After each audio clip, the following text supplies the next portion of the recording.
Microwave ஓவனில் சூடாக சாம்பார் இட்லி எப்படி சாப்பிட்றது வாங்க பார்க்கலாம். பழைய சாம்பார் எடுங்க, நல்ல மாங்காய் சாம்பார். நல்லா சாம்பாரை ஊற்றிக்கிட்டு கன்சிஸ்டன்சி ஜாஸ்தி இருக்கிறதுனால அதை கொஞ்சம் தண்ணி மிக்ஸ் பண்ணிக்கிறேன். நல்லா கலந்து விட்டுட்டு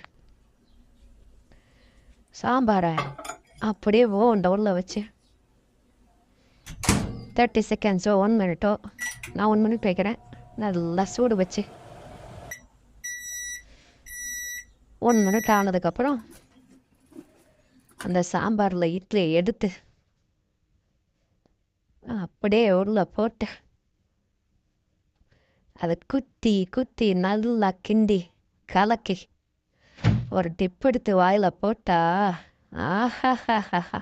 ஸோ மைக்ரோவேவ் ஓவனில் சாம்பார் இட்லி இப்படி தான் சூடு பண்ணி சாப்பிடணும்.